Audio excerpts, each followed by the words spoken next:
8 दिसंबर को बुराड़ी में पहुंचेंगे अमित शाह। 10,000 छात्र निकालेंगे बुराड़ी ग्राउंड से दिल्ली यूनिवर्सिटी तक पैदल मार्च। 10,000 से भी अधिक लोग एक साथ खड़े होकर, जिसमें 8,000 से अधिक विद्यार्थी रहने वाले हैं, सामूहिक वंदे मातरम करेंगे। इसके साथ ही जब हमारा उद्घाटन सत्र रहेगा, जिसमें पिछली प्रेस वार्ता में हमने आप सभी के समक्ष बताया भी था कि उसमें माननीय गृह मंत्री जी रहने वाले हैं, तो वो उद्घाटन सत्र भी 8 तारीख को रहेगा।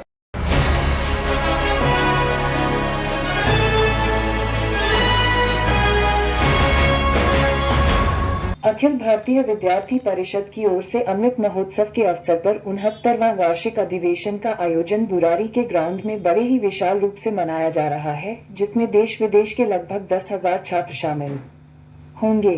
इस मौके पर एक साथ सभी छात्र राष्ट्रगान करेंगे, साथ ही साथ मानव श्रृंखला भी बनाई जाएगी। इस कार्यक्रम का शुभारंभ करने के लिए केंद्रीय गृह मंत्री अमित शाह 8 दिसंबर को यहां पर आएंगे। उसके बाद लगभग 10,000 छात्र मार्च निकालेंगे, जो बुराड़ी ग्राउंड से शुरू होकर कैंप होते हुए दिल्ली यूनिवर्सिटी के सभी कैंपस से होते हुए मोरेश नगर में समाप्त होगी। इस मौके पर एबीवीपी की तरफ से एक प्रेस कॉन्फ्रेंस कर यह जानकारी मीडिया को दी गई। कार्यक्रम की सभी तैयारियां लगभग पूरी कर ली गई हैं। शुभकामनाएं।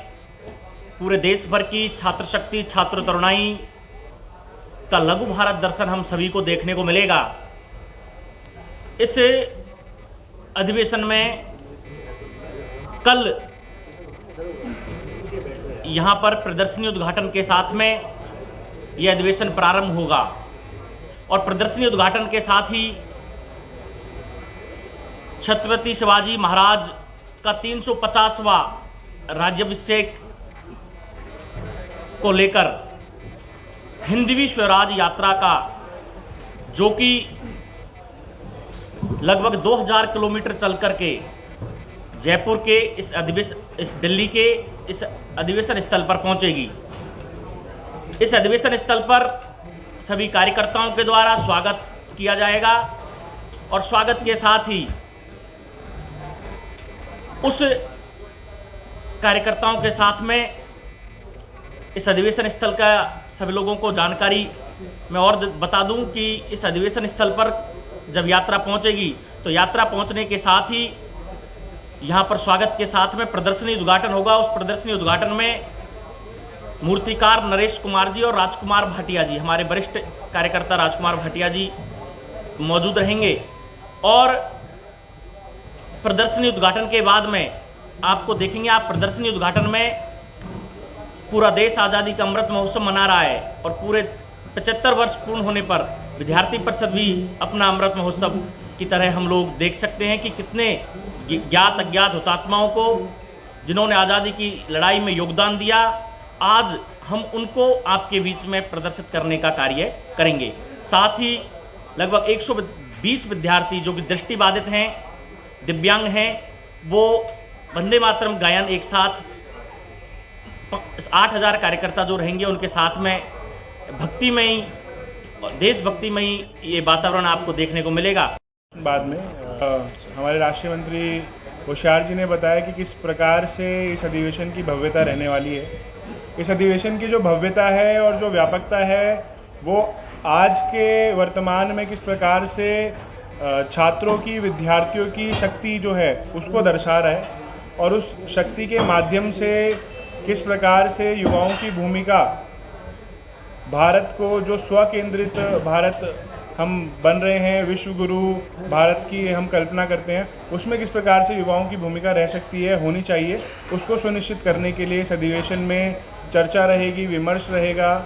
तो 10,000 से अधिक संख्या इस अधिवेशन में रहने वाली है और पिछले कल से ही रेलवेज़ के माध्यम से, बस मार्ग से भारत के प्रत्येक ज़िले से, प्रत्येक तहसील से जो विद्यार्थी हैं, प्राध्यापक हैं, शिक्षक जगत के लोग हैं, वो यहाँ पर आ रहे हैं और दिल्ली में उनका भव्य स्वागत दिल्ली के जो विद्यार्थी परिषद के कार्यकर्ता हैं, जो दिल्ली के विद्यार्थी हैं, वो कर रहे हैं। कोने से आने वाला विद्यार्थी जब करेगा तो अपने आप में ही एक बहुत ही सौभाग्यशाली और बहुत ही गौरवान्वित करने वाला क्षण रहने वाला है।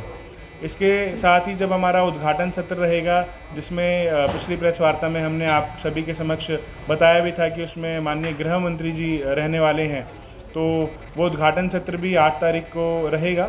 और इस पूरे परिसर में अलग अलग अभियानों के माध्यम से, अलग अलग प्रोग्राम से माध्यम से, इनिशिएटिव्स के माध्यम से ये सुनिश्चित किया जा रहा है कि किस प्रकार से इसको एक भव्य, सुंदर और एनवायरनमेंट फ्रेंडली परिसर बनाया जा सके। शोभा यात्रा नॉर्थ कैंपस ही रहने वाली है। शोभा यात्रा को हम पैदल मार्ग से ही पूरा करेंगे, तो साउथ कैंपस जाना संभव नहीं है, इसलिए नॉर्थ कैंपस में मॉरिस नगर चौक तक ये शोभा यात्रा जाने वाली है।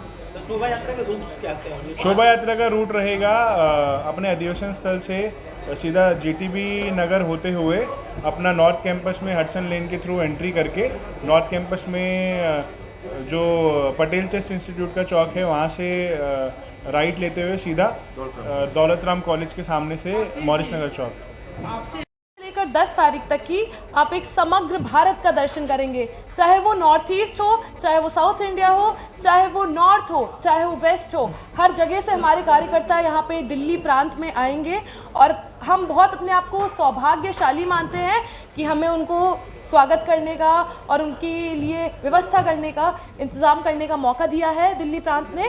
और जब आप यहाँ पे 7 से लेकर 10 तारीख तक की आएंगे तब आप देखेंगे कि एक समग्र भारत का आपको यहाँ पे दर्शन मिलेगा, आपको एक मिनी इंडिया देखने को मिलेगा, क्योंकि यहाँ पे हर जगह से, हर प्रांत से कार्यकर्ता रहेंगे।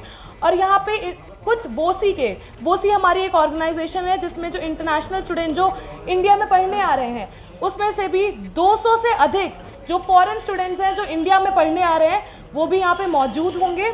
यहाँ पे जो छात्राएं हैं जो एक्टिविज्म में रहती है, जो हमारी कार्यकर्ता हैं, आपको छात्राओं की संख्या भी बहुत अधिक संख्या में देखने को मिलेगी। तो मैं सभी का स्वागत एवं अभिनंदन करती हूँ। आज छात्र जीवन दर्शन के माध्यम से सील विद्यार्थी परिषद का प्रकल्प 1965 में प्रारंभ हुआ, तो उसमें लगभग 60 विद्यार्थी जो है अलग अलग प्रांतों से नॉर्थ ईस्ट गए और नॉर्थ ईस्ट के जो विद्यार्थी हैं वो देश के अन्य प्रांतों में आए, तो उनका भी एक बहुत अच्छा अनुभव यहाँ आप लोगों को देखने को मिलेगा। आप नॉर्थ ईस्ट के जो विद्यार्थी हैं उनसे भी आपको देखने को मिलेगा कि आप किस तरीके से देश के अन्य हिस्सों में जा कर के वहाँ की रहन सहन, खान पान, बोली भाषा किस तरीके से देखने और समझने को उनको मिली है। लगभग 1 महीने का उनका जो टूर रहता है उस टूर के माध्यम से लघु भारत दर्शन का उन्हें चित्र देखने को मिलता है। उस तरीके से नॉर्थ ईस्ट के छात्रों का भी डेलीगेशन बहुत बड़ी संख्या में आपको यहाँ देखने को